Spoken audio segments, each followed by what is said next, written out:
दोस्तों, मैं इंजीनियर दीपक कुमार। आप देख रहे हैं पीएनपी न्यूज। दोस्तों, हमारे चैनल पे आप लोग का स्वागत है।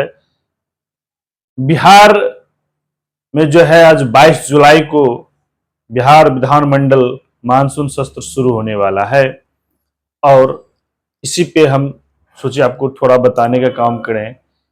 क्या इस बार मानसून सत्र बिहार का गर्म रहेगा? विपक्ष क्या इस बार ताबड़तोड़ प्रहार करने के मूड में है? विपक्ष नेता तेजस्वी प्रसाद यादव जो है किस मूड में है? क्योंकि जिस तरह से बिहार में बीते 1 से 1.5 महीने के अंदर दो चीजें जो बिहार में जीरो टॉलरेंस पे सुशासन की सरकार बात करने वाले, क्या कुशासन में यह सरकार तब्दील हो गया? जिस तरह से विपक्ष का प्रहार है, क्योंकि बिहार में बीते दिन आपराधिक मामले जो चरम सीमा पे पहुंचा, जिस तरह से क्राइम रेट बढ़ा, जिस तरह से क्राइम रेट बिहार में एनसीआरबी का भी रिपोर्ट कहता है कि नीतीश जी की इस बार सरकार में, एनडीए की सरकार में जो है क्राइम रेट बढ़ा है। जिस तरह से छिनौती, चाकू मार देना रास्ते में लड़की के साथ और सरेआम गोली चला देना मास्टर पे, आम पब्लिक पे, महिलाएं पे, इस लड़की पे, युवा पे, बिहार में कई जिला पे आपराधिक मामले होते रहे। यहां तक कि राजनेता के परिवार पर भी, जिस तरह उसमें जो है बड़े राजनेता है मुकेश सहनी, जो पूर्व मंत्री रह चुके हैं, वीआईपी के राष्ट्रीय अध्यक्ष, उनके पिता को निर्मम हत्या कर गया। तो बिहार में इस तरह के आपराधिक मामले बीते दिन और महीने के अंदर हुआ है। उसी तरह बिहार में दूसरा कांड भ्रष्टाचार का रूप लिया। बीते महीने के अंदर जिस तरह से पुलिया, सड़क जो है हल्के ही बारिश में बह गया, धंस गया, टूट गया, बिखर गया, इस तरह जो घटनाएं हुई है और जिस तरह से बिहार सरकार पे तमाम भ्रष्टाचार का आरोप विपक्ष जो है लगा रहे हैं, खासकर विपक्ष नेता तेजस्वी प्रसाद यादव भी और बिहार के जनता भी सवाल कर रहे हैं। उसी पे हम आपसे बात करने आए हैं कि आज 22 जुलाई को बिहार विधानमंडल मानसून सत्र शुरू होने वाला है और क्या विपक्ष का आक्रामक और विपक्ष क्या सवाल सरकार से होगा।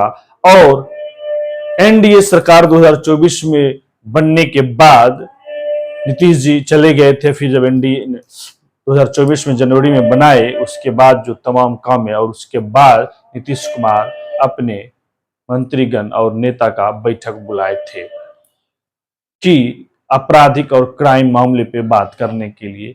जिस तरह से 2005 में नीतीश जी आपराधिक मामले पे सवाल करते हुए सत्ता में आए थे और जीरो आपराधिक टॉलरेंस पे काम करने का उन्होंने वादा किए थे, क्या वह अब खत्म होते दिख रहा है?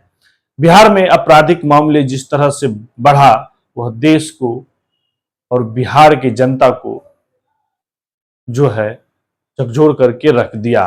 तो विपक्ष जो है प्रतिरोध मार्च निकाला 20 जुलाई को, जिसमें तमाम तेजस्वी यादव जी के कार्यकर्ता, नेतागण और बड़े बड़े विधायक हर जिले में किया प्रतिरोध मार्च कि जिस तरह से बिहार में क्राइम रेट बढ़ रहा है।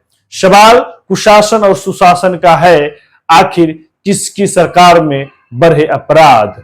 एनडीए या महागठबंधन? बिहार में किन के सरकार में बढ़ा आपराधिक मामले? तो जिस तरह से एनसीआरबी का रिपोर्ट कहता है कि नीतीश जी की भी सरकार में आपराधिक मामले बढ़ा है, खासकर 2024 के बीते महीने और दिन में जिस तरह से आपराधिक मामले हुआ, औरंगाबाद, पटना, मुंगेर, बेगूसराय, तमाम ऐसे जिला है, नवादा, तमाम ऐसे सहरसा ऐसे जिला है। उसके बाद उत्तरी बिहार कोशी की तरफ से जिस तरह से पुल, उसके बाद सिवान, मोतिहारी, तमाम जगह पुल और पुलिया गिरा, तो क्या बिहार में आपराधिक मामले के साथ साथ भ्रष्टाचार भी चरम सीमा पे है?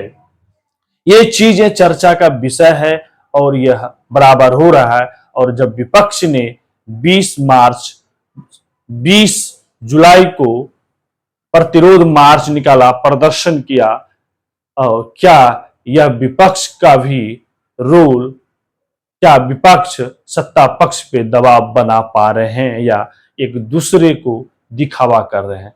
जनता विपक्ष और सत्ता पक्ष के बीच में पिसा रहा है। जनता का जो है टैक्स का पैसा पानी की तरह बह रहा है। हर साल की भांति बिहार जो है इस अखाड़, श्रावण और भादर जैसे 3 महीना में जब ये मानसून आता है तो बिहार का उत्तरी भाग बाढ़ में तबाही के कगार पे जाता है। और जल संसाधन विभाग जो है 5,000 10,000 करोड़ रुपये, अरबों जितने भी हो करोड़ रुपये जो है खर्च करते हैं, लेकिन बाढ़ से बिहार को कभी राहत नहीं मिला। क्या सरकार और सत्ता पक्ष और विपक्ष का सेम मानसा है? जब सत्ता विपक्ष भी सत्ता पक्ष में रहता है तो वही हाल, और जब सत्ता पक्ष भी सत्ता पक्ष में है तब भी बिहार की जनता का बदहाई का हाल है। पूरे बिहार में कम से कम उत्तरी बिहार जो गंडकों और गंगा, कोशी, महानंदा नदी से त्राहिम त्राहिम है, और जान माल की क्षति तमाम बिहार की जगह हो रहा है। तो सरकार क्या इसे अगर चाहे तो मुक्त कर सकता है, लेकिन सरकार की नीयति में कहीं ना कहीं खोट है। ये सवाल बिहार की जनता उठा रहे हैं अब कि हर साल की भांति बिहार जो है बाढ़ में तबाही होता है, तो क्या जल साधन विभाग में भी भ्रष्टाचार का लिप्त है? तो ये तमाम सवाल हो रहा है। और मानसून सत्र स्टार्ट होने वाला है और बजट भी, बिहार के बजट पेश होगा, तो सरकार किस तरह जनता के हित में बजट लाने का काम करेंगे? बिहार सरकार पे और मैं विपक्ष पे भी बात किया कि विपक्ष सवाल उठाएंगे या जनता के बीच में जाके जनता का दुख का हाल जानेंगे।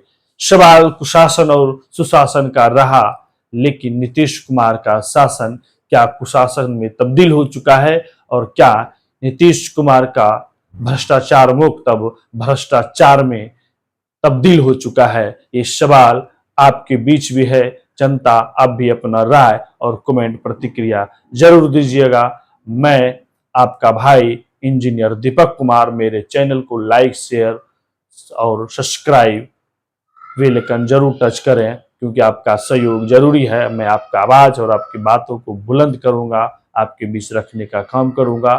धन्यवाद। जय हिंद।